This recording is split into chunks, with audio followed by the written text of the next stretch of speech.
আমাদের দেশে সেকুলার কিংবা শাহবাগীদের একটা কমন প্রবলেম আছে। আমাদের দেশটা 90 থেকে 93% মুসলিম দেশ হওয়া সত্ত্বেও এই দেশে বোকরা, হিজাব, নিকাব নিয়ে মেলা বড় একটা সমস্যা।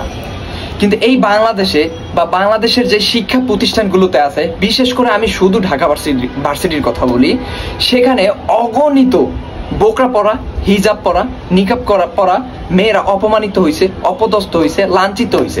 সেটা হোক টিচারের মাধ্যমে কিংবা সেটা হোক সহপাঠীর মাধ্যমে, কিন্তু হয়েছে, অগণিত হয়েছে, অসংখ্য হয়েছে, এটার অসংখ্য প্রমাণ আছে। কিন্তু এই বাংলাদেশের জমিনের বুকে একটা প্রমাণ ঠিকভাবে দেখাইতে পারবেন না। একটা মেয়ে সেলোয়ার কামিজ পরছে কিংবা জিন্স বা টপস পরছে, একে নিয়ে বলছে যে তাই তুমি এটা পড়তে পারবা না, এই ধরনের কোনো কথা বলা হয়েছে বা এই ধরনের কথা বলে তাকে নিষেধ করা হয়েছে যে পড়তে পারবা না।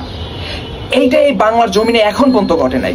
কিন্তু কেন জানি এই বাংলার জমিনে আমার যে মুসলমান বোনগুলো হিজাব, নিকাব কিংবা বোকরা পরেছে, তাদেরকে লাঞ্ছিত করা হয়েছে, তাদেরকে ক্লাসরুম থেকে বের করে দেওয়া হয়েছে, তাদেরকে খ্যাত বলা হয়েছে, তাদেরকে স্টুপিড বলা হয়েছে।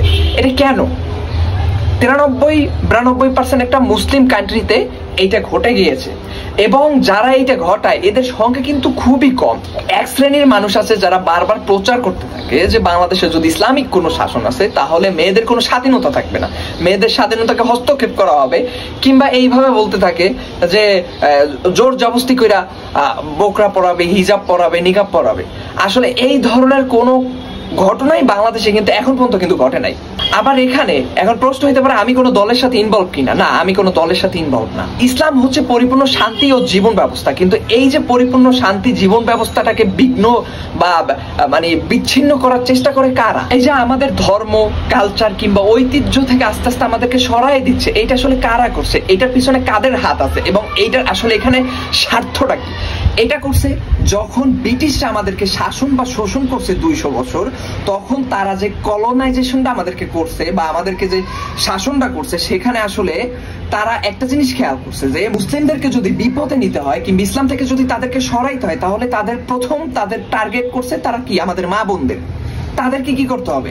নিকাব, হিজাব কিংবা বোকরা থেকে সরাই ফেলতে হবে, এবং এই ধরনের কিছু সেকুলার মানুষ তৈরি করতে হবে। এবং তারা কিন্তু এইটা 200 বছরের শুরু। তারা আমাদেরকে শুধু টাকা পয়সা লুট কইরা তারা নিয়ে যায় নাই, তারা কিন্তু আমাদের ভিতরে একটা বিষ ঢুকাই দিয়ে গেছে।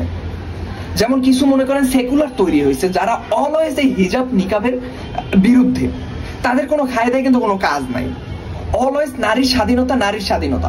অথচ এই বাংলাদেশের কোনো মেয়ে এখন পর্যন্ত যারা বোকরা পরে কিংবা হিজাব পরে কিংবা নিকাব পরে, তারা কিন্তু এগুলোর বিরুদ্ধে একটা কথাও বলবে না, বরঞ্চ তারা এইটাই বলে যে আমরা এইটা কেন পড়ি, এইটা আমাদের জন্য সেফ। এখানে ব্রিটিশ বা ইংরেজরা আমাদের শুধু শাসন বা শোষণ করে নাই, তারা আমাদের ভিতরে এমন কিছু বীজ বপন করে রাখা গেছে, সেগুলো এখন ইসলাম থেকে আমাদেরকে সরাই দেওয়ার চেষ্টা করতেছে। তাদের কথাবার্তাই হয়েছে গিয়া মুসলিমরা কোথায় হিজাব পরলো, কোথায় নিকাব পরলো, মুসলিম মেয়েদেরকে বন্ধ করে রাখতেছে, তাদের স্বাধীনতা হস্তক্ষেপ করতেছে। এইগুলো হচ্ছে তাদের মূল একটা আলোচ্য বিষয়। কেন এগুলো তাদের আলোচ্য বিষয়? কারণ আমাদের মা বোনদেরকে যদি ঘরের বাহিরে বের করতে পারে, আমাদের মা বোনদেরকে যদি উলঙ্গ ও বেহায়াপনা করতে পারে, তাহলে আমরা যারা মনে করেন এই যে যুব সমাজ আছে, আমরা আস্তে আস্তে কি করবো? আমরা ধর্ম থেকে আস্তে আস্তে সরে যাব, আমরা ইসলাম চর্চা থেকে আস্তে আস্তে সরে যাব, আমরা বেহায়াপনা ও অশ্লীলতার সাথে মিশা যাব। এই কারণে এরা মূল ফোকাসটাই করা হচ্ছে কি নারীর স্বাধীনতা নামে নারীর অশ্লীলতাকে হিউজ পরিমাণ তারা প্রমোট করতে চায়, এবং এই নারীদেরকে দিয়ে তারা স্বাধীনতার নামে অশ্লীলতা করাইতে চাচ্ছে শুধু এই পশ্চিমারা। এবং আলটিমেটলি আমরা ক্ষতিগ্রস্ত হচ্ছি। আমাদের মুসলিম জাতি তাদের কালচার থেকে আস্তে আস্তে কি শিক্ষা পড়তেছে, ধ্বংসের পথে পতিত হচ্ছে। এইটাই।